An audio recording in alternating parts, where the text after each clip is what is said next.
Class 10th का जो हिंदी है, आज हम लोग शुरू करने वाले हैं। बिहार बोर्ड एग्जामिनेशन के लिए जो है set number 2, set number 1 complete हो चुका है। आज हम लोग मॉडल पेपर सेट नंबर 2 करेंगे, जो कि कुल प्रश्नों की संख्या 100 रहने वाली है। कुल प्रश्नों की संख्या 100 और 3 घंटे 15 मिनट पूरा जो इसका होता है, और पूर्णांक जो है यहाँ 100 दिया गया है, लेकिन 100 नहीं, आपको 50 नंबर का ऑब्जेक्टिव आता है।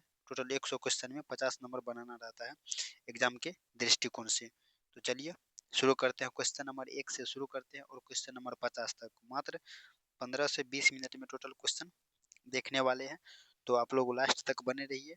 चलिए, ये हिंदी है और बहुत अच्छा क्वेश्चन है। पूरा आप हिंदी का निचोड़ कह सकते हैं, ये मैराथन के रूप में कह सकते हैं। पूरा हिंदी कवर करा दिया जाएगा। सेट नंबर 1 कंप्लीट है, आज सेट नंबर 2 है। चलिए क्वेश्चन नंबर 1 से शुरू करते हैं। क्वेश्चन नंबर 1 में है, अज्ञे का जन्म कब हुआ था? अज्ञे का जन्म बताना, ईस्वी बताना है। तो 1911 ईस्वी में जो है अज्ञे का जन्म हुआ था। क्वेश्चन नंबर 2, दिनकर की किस कृति के लिए ज्ञानपीठ पुरस्कार मिला है? तो उर्वशी के लिए। उर्वशी किसका है? तो दिनकर की कृति है, इसके लिए इसको ज्ञानपीठ पुरस्कार मिला है। नौबत खाने में इबादत साहित्य की कौन सी विद्या है? तो कौन सी विद्या? व्यक्तिगत चित्र है। नौबत खाने में इबादत। क्वेश्चन नंबर है 4, प्रेमगन अपना आदर्श किसे मानते थे? तो प्रेमगन अपना आदर्श किसे मानते थे? भारतेंदु हरिश्चंद्र को अपना आदर्श मानते थे। भारतेंदु हरिश्चंद्र को अपना आदर्श किसे मानते थे? तो प्रेमगन को। भारत माँ के श्रेष्ठ मुख की तुलना किस कवि ने की है? किससे की है? तो भारत माँ की जो श्रेष्ठ मुख की तुलना कवि ने किससे की है? तो ये कि छायायुक्त चंद्र से। किसे की है? छायायुक्त चंद्र से। क्वेश्चन नंबर है 6, मिट्टी की अबोध मूर्तियां कौन है? तो मिट्टी की जो है अबोध मूर्तें, ये जो है कौन है? तो जनता है। जनता को मिट्टी की अबोध मूर्तियां बताया गया है। हिरोशिमा कविता किसका चित्रण करती है? तो हिरोशिमा जो कविता है, ये हिरोशिमा कविता ये किसका चित्रण करती है? तो आधुनिक सभ्यता की दूरदता मानवीय विभीषिका का ये जो है चित्रण करती है। चलिए क्वेश्चन नंबर 8 है, बिस्मिल्लाह खां के साथ किस मुस्लिम पर्व का नाम जुड़ा हुआ है? तो मुहर्रम जो है, इसका जो मुहर्रम का जो मुस्लिम का जो पर्व होता है मुहर्रम, ये जो है बिस्मिल्लाह खां के साथ जुड़ा हुआ है। महात्मा गांधी के अनुसार उदात्त व बढ़िया शिक्षा क्या है? उदात्त व अहिंसक प्रतिरोध जो है, ये उदात्त व बढ़िया शिक्षा माना गया महात्मा गांधी के अनुसार। वाणी कब विष के समान होती है? ज्ञान के बिना। जब आपको राम नाम के बिना, कहानी के अनुसार हो जाएगा राम नाम के बिना। वाणी कब विष के समान हो जाती है? तो राम नाम के बिना वाणी विष के समान हो जाती है। रसखान के रचना काल के समय किसका राज्यकाल था? तो ये बताना है किस शासक का राज्यकाल था, या शासक का नाम बताना है। तो जहांगीर हो जाएगा। राइट आंसर क्या हो जाएगा? सी, जहांगीर काल में हो जाएगा। रसखान के जो है रचना रचना काल के समय जहांगीर का राज्यकाल था। आपको कैसा लग रहा है क्वेश्चन देख के? आप जरूर बताइए। अगर आप पहली बार विजिट कर रहे हैं तो आप चैनल को सब्सक्राइब कर ले। Career Galaxy CAREER career Galaxy GALAXY career Galaxy है। आप इसको सब्सक्राइब कर ले। आपको हर सब्जेक्ट का धीरे धीरे करके क्वेश्चन प्रोवाइड कर दिया जाएगा, अगर आप अब की बार 10th का एग्जाम दे रहे हैं तो। चलिए, कवि ने पर्जन्य किसे कहा है? तो कवि के अनुसार बादल को जो है पर्जन्य कहा गया है। किसे? बादल को पर्जन्य कहा गया है। साहित्य की परंपरा का पूर्ण ज्ञान किस व्यवस्था में संभव है? तो समाजवादी व्यवस्था में संभव है।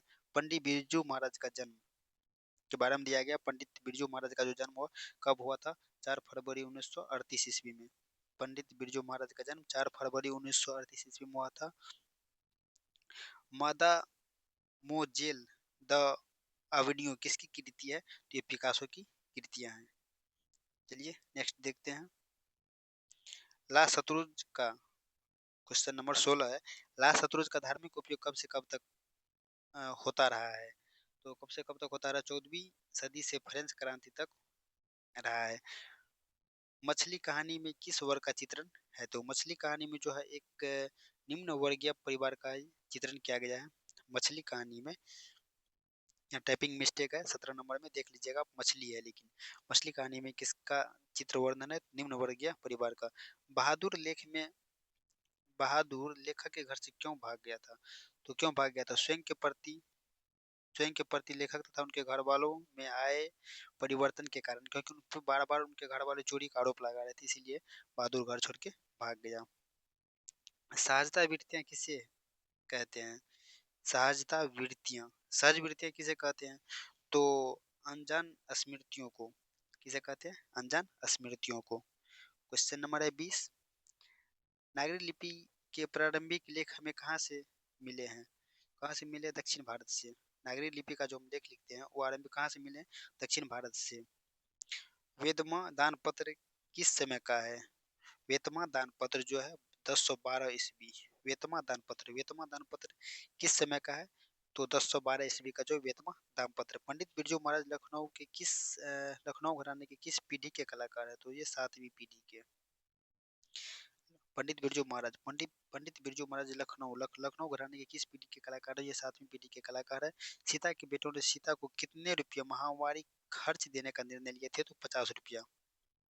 कितना रुपया? 50 रुपया हो जाएगा राइट आंसर। उत्तर भारत के नागरी लिपि के लेख कब से मिलने मिलने लगते हैं? तो 8वीं सदी से। कब से? 8वीं सदी से। बहादुर को कितने रुपये की चोरी का इल्जाम लगाया गया था? तो 11 रुपया। बहादुर को कितने रुपये की चोरी का इल्जाम लगाया गया था? तो ये 12 रुपया। 11 रुपया का राइट आंसर हो जाएगा। 11। बहादुर को जो है 11 रुपये की चोरी का इल्जाम लगाया गया था। बुढ़ापा में कौन सा प्रत्यय है? बुढ़ापा में पा प्रत्यय है। कौन सा? बूढ़ापा। पा इसको अलग करता है, पा प्रत्यय है। निम्नलिखित में से कौन सा शब्द शुद्ध है? उच्छ्वास जो है ये शुद्ध शब्द है। निम्नलिखित में से कौन सा शुद्ध शब्द है? तो शुद्ध शब्द जो है चरमो चरमोत्कर्ष, ये वाला 28 का राइट नंबर ए हो जाएगा। ये शुद्ध शब्द है। शुद्ध और अशुद्ध शब्द भी पूछा जाता है, आप हिंदी व्याकरण से देख लेंगे। निम्नलिखित वाक्यों में से कौन सा वाक्य शुद्ध है? तो फूल की एक माला ला दीजिए, ये वाक्य इसमें शुद्ध दिया गया है।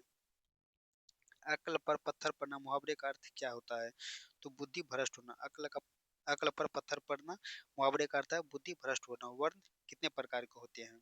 आपको बताना। वर्ण 2 प्रकार के होते हैं। कितने प्रकार के होते हैं? वर्ण 2 प्रकार के होते हैं। स्वर वर्णों की संख्या कितनी है? 10 है। स्वर वर्णों की संख्या कितनी है? ये 10 है। स्वर वर्णों की संख्या आप याद रखेंगे 10 है। व्यंजन वर्ण कितने होते हैं? तो व्यंजन वर्ण 33। कितने होते हैं? व्यंजन वर्ण 33 होते हैं। क का उच्चारण कहाँ से होता है? तो कंठ से होता है। क वर्ण का उच्चारण जो होता है कहाँ से होता है? कंठ से होता है। तालम स का उच्चारण कहाँ से होता है? तालम स का उच्चारण जो होता है ये तालु से। तालम स तालु से होता है। छ और तालम स का उच्चारण किस स्थान से होता है? दो दो पूछ लिया जाए तो तालु से होता है दोनों का। छ और तालम स का उच्चारण तालु से। म का उच्चारण कहाँ से होता है? तो नासिका से। म का उच्चारण कहाँ होता है? नासिका से म का उच्चारण होता है। न का उच्चारण कहाँ से होता है? नासिका से। न का उच्चारण भी होता है नासिका से। दुर्गऊ का उच्चारण, हर्षऊ दुर्गऊ होता है। दुर्गऊ का उच्चारण स्थान क्या है? तो ओष्ठ हो जाएगा। दुर्गऊ ओष्ठ। हिंदी में वर्णों की कुल संख्या कितनी है? हिंदी में जो वर्णों की संख्या है 44 है। कितना है? 44। हिंदी में वर्णों की कुल संख्या 44 है। अ का उच्चारण कहाँ से होता है? कंठ से। अ आप लोग बोल के देखेंगे, मन में बार बार दोहराएंगे। अ का उच्चारण कहाँ से होता है? कंठ से। ल का उच्चारण स्थान क्या है? ल का जो उच्चारण स्थान है ये दंत से हो जाएगा। कहाँ हो जाएगा? दंत से। ल का उच्चारण स्थान दंत से। ए ऐ का उच्चारण स्थान कौन सा है? ए और ऐ का उच्चारण स्थान कंठ व तालु से उच्चारण स्थान इसका हो जाएगा। अंग का उच्चारण स्थान इसमें बताना नासिका से। अंग का कौन सा हो जाएगा? नासिका से। र का उच्चारण स्थान हो जाएगा मूर्धा। र का जो उच्चारण स्थान है कौन सा हो जाएगा? मूर्धा से र का उच्चारण स्थान होता है। मूर्धन्त स। मूर्धन्त स का जो उच्चारण होता है ये कहाँ से? मूर्धा से। मूर्धन्त स का उच्चारण जो होता है ये मूर्धा से होता है। हर्षई और दीर्घई का उच्चारण स्थान कौन सा है? तो तालु से। हर्षई और दीर्घई का उच्चारण जो होता है वो तालु से होता है। प और व का उच्चारण स्थान जो होता है दंत व ओष्ठ से होता है। कहाँ से होता है? दंत व ओष्ठ से प का उच्चारण होता है। सूरदास शब्द कौन सी संज्ञा है? तो ये व्यक्तिवाचक, क्योंकि एक व्यक्ति का नाम ये मतलब बता रहा है। इसलिए सूरदास शब्द कौन सी संज्ञा है? व्यक्तिवाचक संज्ञा है। अस्थिर कौन सी संज्ञा है? अस्थिर जो है ये भाववाचक संज्ञा है, क्योंकि किसी चीज को अस्थिर रहना चलना ये मतलब एक भाव को बताता है। अस्थिर वाचक संज्ञा, अस्थिर कौन सी संज्ञा है? तो भाववाचक संज्ञा है। निराला की साहित्य साधना के रचनाकार हैं, बताइए आप। रामविलास शर्मा। कौन है? निराला की साहित्य साधना के रचनाकार कौन है? रामविलास शर्मा जी हैं। रामायण की रचना किस भाषा में? रामायण की रचना जो है संस्कृत भाषा में। कौन सी भाषा में है? संस्कृत भाषा में है। अमरकांत लिखित कहानी का नाम क्या है? अमरकांत के द्वारा लिखी गई बहादुर। बहादुर किसके द्वारा लिखा गया है? अमरकांत के द्वारा। बहादुर का बाप कहाँ मारा गया? युद्ध में। बहादुर का बाप कहाँ मारा गया था? युद्ध में। द्विवेदी जी से किसने पूछा था नाखून क्यों बढ़ते हैं? तो नाखून क्यों बढ़ते हैं लड़की ने पूछी थी द्विवेदी जी से, आखिर नाखून क्यों बढ़ता है। नागरी लिपि शीर्षक पाठ साहित्य में कौन सी विधा है? तो ये हो जाएगा निबंध। ये क्या है? तो सीधा सीधी इसको इसमें ध्यान रखना है, नागरी लिपि। नागरी लिपि जो है ये क्या है? तो ये एक निबंध है, इतना याद रखेंगे हो जाएगा। स्वदेशी शीर्षक पाठ के रचनाकार, स्वदेशी शीर्षक पाठ के रचनाकार जो है यह है प्रेमघन। 57 का राइट आंसर हो जाएगा option number D. Rain Maria reel की किस भाषा के कवि है? तो ये जर्मन भाषा के। कौन सी भाषा को हो जाएगी? जर्मन भाषा के। जीत जीत में निरखतु किसके द्वारा लिखा गया? पंडित बिरजू महाराज के द्वारा। और इसका कौन सा ये पाठ है? तो यह साक्षात्कार, साक्षात्कार है। जीत जीत में निरखतु पाठ साहित्य की विधा है, तो ये साक्षात्कार है। इस टाइप का क्वेश्चन बहुत पूछा जाता है। शंभू महाराज बिरजू महाराज के कौन थे? तो उनके चाचा थे। शंभू महाराज जो है बिरजू महाराज के कौन थे? तो वो चाचा थे। लौट कर आऊंगा फिर पाठ की विद्या है, किस पाठ की विद्या है आपको बताना है। लौट कर आऊंगा फिर कविता है, क्या है? ये कविता है। विशेषण के भेद होते हैं, तो विशेषण के कितने भेद होते हैं? 4 भेद होते हैं। आपको ध्यान में रखना है, विशेषण के कितने भेद होते हैं? 4 भेद होते हैं। कुंवर नारायण रचित पाठ है, कुंवर नारायण के द्वारा जो रचित पाठ है वो कौन है? एक वृक्ष की हत्या। एक वृक्ष की हत्या जो है कुंवर नारायण सिंह के द्वारा लिखा गया है। चलिए क्वेश्चन नंबर 64 का राइट आंसर आपको बताना है। या लकुटी अरु कमारिया पर राज तिहु पुर की ताजी डारो, इस पंक्ति के रचनाकार कौन है? तो रसखान। राइट आंसर हो जाएगा सी। बुद्धिज्म एवं कम्युनिज्म के लेखक कौन है? तो बाबा साहेब भीमराव अंबेडकर। बुद्धिज्म एवं कम्युनिज्म के लेखक बाबा साहेब भीमराव अंबेडकर। संख्यावाचक विशेषण है, तो संख्यावाचक विशेषण की कितनी संख्या है? 4। राइट आंसर हो जाएगा 4। नानकाना साहब का संबंध है गुरु नानक से। नानकाना साहब का संबंध जो है किससे है? तो गुरु नानक से संबंध है। नाखून हमारी डैश के अवशेष है, किसकी अवशेष है? बताइए, पशुता की। नाखून हमारी जो नाखून हमारी डैश के अवशेष है, तो ये पशुता की जो है अवशेष को बताते हैं या इसको दर्शाते हैं। आरंभिक हिंदी का साहित्य मिलने लग जाता है, ये कहाँ से मिल जाता है? 8वीं 9वीं सदी से। अमरकांत का जन्म कितने ईस्वी में हुआ था? 1925 में। अमरकांत का जन्म कितने ईस्वी में हुआ था? 1925 में। बहुवाचक संज्ञा है, तो इसमें बहुवाचक संज्ञा कौन सा है? मोहन तो नहीं है, सेना भी नहीं है, पत्थर भी नहीं। तो बहुवाचक संज्ञा कौन सा? बचपन। बचपन क्या है? एक बहुवाचक संज्ञा है।